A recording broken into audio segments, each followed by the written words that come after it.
the desert, endless, silent, and merciless. In the shimmering heat of 1942, it was not just a battlefield. It was a furnace that melted armies down to their core. Here, under skies that bled orange and gold, the myth of German invincibility met the unyielding will of men who refused to break. The British Desert Rats. The war in North Africa had begun as a contest of pride.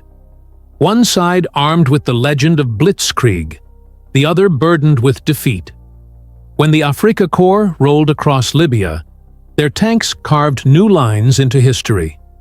Rommel, the Desert Fox, seemed untouchable. His movements were unpredictable, his strikes devastating. German commanders called their advance unstoppable, and even in Berlin, the desert was seen as their next triumph. But out in the dust and wind, the British 7th Armored Division, tattered, outgunned, and sunburned into ghosts, were learning. Every retreat was a lesson. Every breakdown in the sand taught them endurance. Their tanks overheated, their rations ran dry, but their discipline hardened like steel under the sun. They watched, they studied, and they waited for their moment. By mid-1942, that moment was coming. The desert had turned against its master. Supplies were thinning for Rommel's Afrika Korps, stretched too far and too fast. His fuel came from Europe across seas now hunted by Allied submarines and bombers. His lines of communication, once his advantage, had become his weakness. In the distance, British columns moved like shadows across the horizon. New tanks, faster and stronger, were rolling off the ships from Alexandria and Tobruk, the Grant, the Crusader, and soon the fearsome Sherman. What the Germans once mocked as clumsy machines were becoming engines of precision and power. The British Eighth Army, now under the calm and calculating leadership of General Bernard Montgomery, began to reshape its chaos into order. Gone were the scattered counterattacks. In their place came coordination, timing, and confidence. The men of the Desert Rats were no longer fighting just for territory. They were fighting to prove that even in the world's most unforgiving desert, discipline and resolve could outlast arrogance and myth. As night fell, the desert turned cold and silent. The stars stretched forever. Somewhere out there, Rommel's tanks slept in the sand, their commanders certain of another victory. But the wind whispered otherwise. A storm was coming, not of sand, but of men who had been underestimated for far too long. Soon, the desert itself would decide who truly owned it. When the North African campaign began in 1940, British morale was fragile. France had fallen. Italy, under Mussolini, had entered the war with dreams of empire in Africa. German reinforcements soon followed, and with them came Erwin Rommel, the Wehrmacht's most daring general. Rommel's Afrika Korps struck like lightning. Their armored spearheads moved fast, unpredictable, slicing through British lines across Libya. Within weeks, the British were driven back hundreds of miles. Towns like Benghazi and Tobruk fell under siege. To the Germans, it was proof that the myth of Blitzkrieg had no limits. Even the desert would kneel before them. But the desert does not kneel to anyone. For the British 7th Armored Division, the Desert Rats, those retreats were not defeats. They were lessons. Every breakdown, every ambush, every tank destroyed taught them how to fight in this brutal landscape. They learned that dust clogged engines, that heat warped steel, that a tank's best weapon was not just firepower, it was endurance. They began to adapt. Mechanics became as vital as gunners. Crews stripped unnecessary armor, rationed water, and carried spare parts on their hulls. They built supply convoys, that could move across the dunes without roads, learning how to live and fight in a place where even the horizon offered no mercy. Rommel's men, though brilliant tactically, faced a new kind of enemy, one that refused to play by expectation. The British started using deception, spreading fake radio chatter, disguising their strength, and launching sudden raids deep behind German lines. Small armored patrols, jock columns, harassed convoys, hit depots, then vanished into the sand. Slowly, the desert rats began to match Rommel's rhythm. They studied his patterns, anticipated his thrusts, and hit him where he least expected it. The early British tank designs, like the Crusader, were fast but fragile. Yet the crews learned how to use that speed to their advantage, striking quick and retreating before German counterfire could lock on. By 1942, the British Army that Rommel once mocked as disorganized was transforming into a machine of discipline. Reinforcements arrived, better tanks, stronger supply lines, and new leadership under General Bernard Montgomery. Montgomery understood what the desert demanded: logistics, preparation, and unity. He drilled his men relentlessly, rebuilt morale, and demanded confidence, not in luck, but in planning. Rommel was still dangerous, still brilliant, but he was no longer fighting the same enemy he once toyed with in the sands of Libya. The British Eighth Army had become something formidable, lean, hardened, and patient. The tide was shifting. The men who had once retreated across hundreds of miles were now preparing to stand, fight, and drive the Afrika Korps back the same way they had come. In the vast silence of the Sahara, engines began to rumble once more. This time, not in retreat, but in revenge. By the autumn of 1942, the North African desert had become a graveyard of ambition. For months, the Afrika Korps had advanced and retreated across endless dunes, pushing British forces toward Egypt, until they reached the narrow line between Alexandria and the desert town of El Alamein. Here, at last, the British drew a line in the sand, literally. There would be no more retreat. Rommel's forces were stretched to breaking point. His supply lines, once his advantage, were now strangled by Allied naval dominance in the Mediterranean. His tanks were low on fuel, his men exhausted, his equipment worn down by heat and dust. Still, he prepared for battle, confident that his experience and daring could outmaneuver Montgomery's fresh but cautious Eighth Army. Montgomery, unlike his predecessors, refused to be rushed. He built his army methodically: 230,000 men, 1,000 tanks, 900 guns, and absolute control of the skies. He knew the terrain, the enemy's rhythm, and the stakes. He didn't plan to outsmart Rommel in a single maneuver. He planned to grind him down, piece by piece, until the Afrika Korps had nothing left to give. On October 23, 1942, at exactly 9:40 p.m., the desert erupted. British artillery opened fire in a thunderous wall of sound. 1,000 guns firing simultaneously, lighting up the night like a sunrise of flame.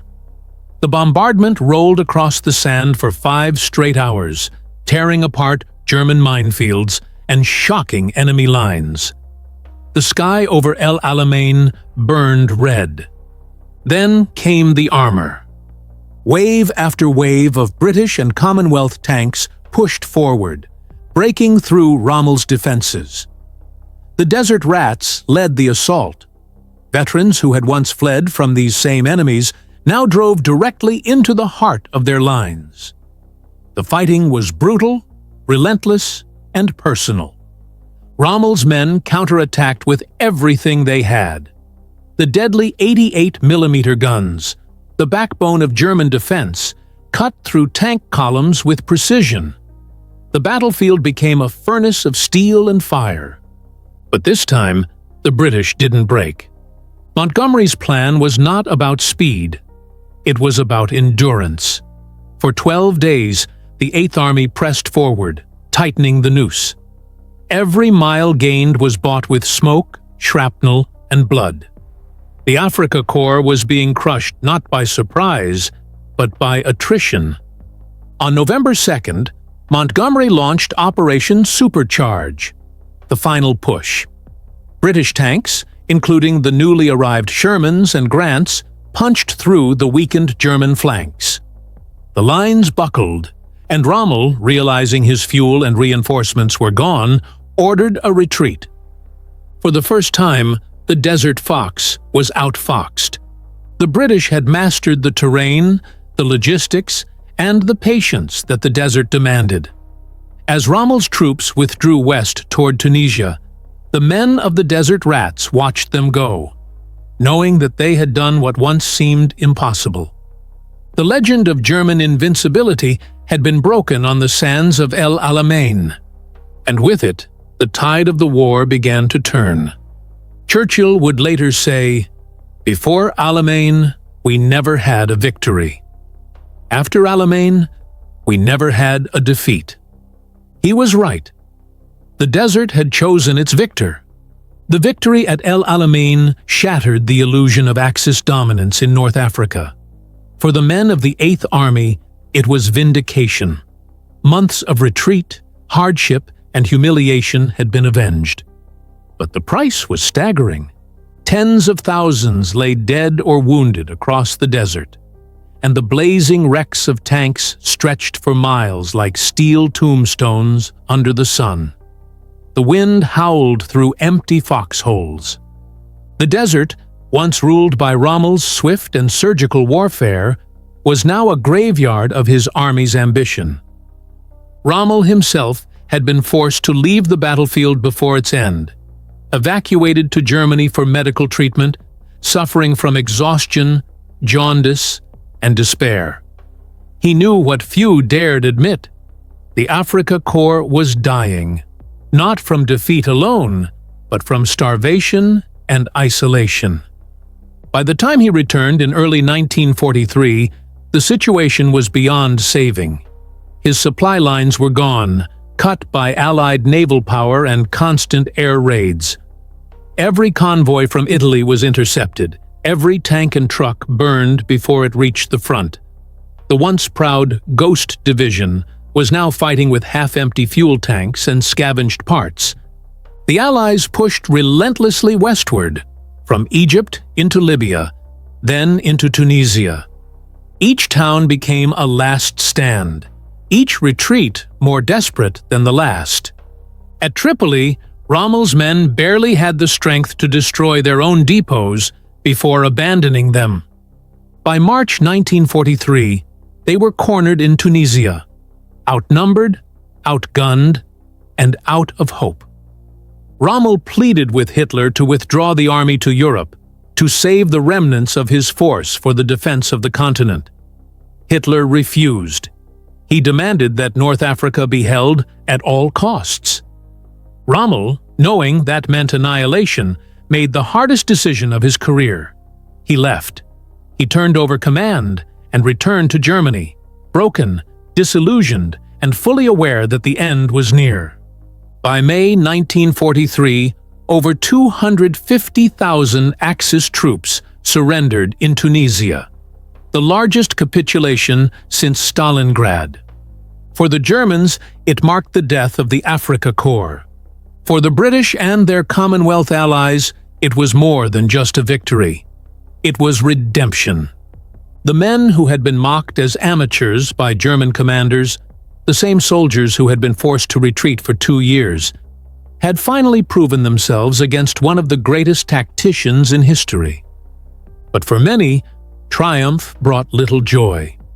The desert had taken everything from them: friends, youth, and peace of mind. They had survived, but the endless horizon of sand still haunted their dreams. The engine roars, the mirage of tanks, the smell of fuel and cordite. Memories that never faded. Rommel's once celebrated genius had been undone not by lack of courage, but by the reality of total war. The desert, once his ally, had turned against him. The North African campaign ended not with a single explosion, but with silence, the kind that follows total exhaustion. By the summer of 1943, the Afrika Korps was gone, and the last German and Italian soldiers were marched into captivity.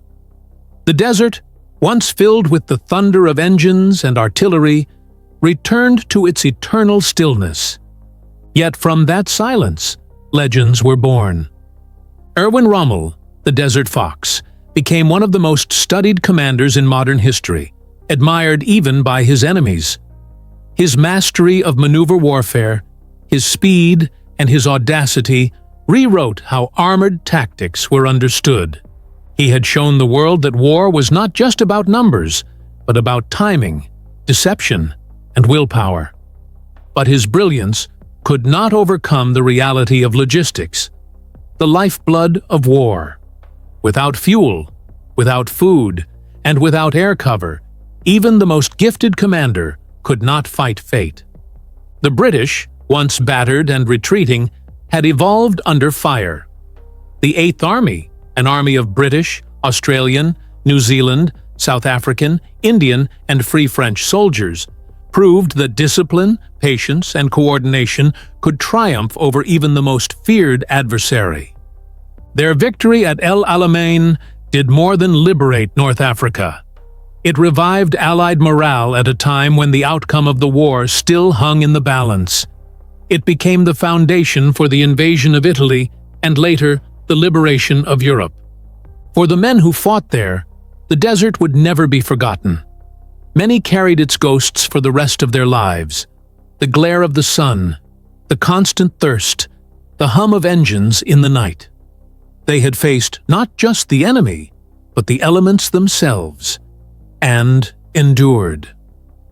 Rommel's career would end 2 years later in tragedy, forced to take his own life after being implicated in the July 20th plot against Hitler.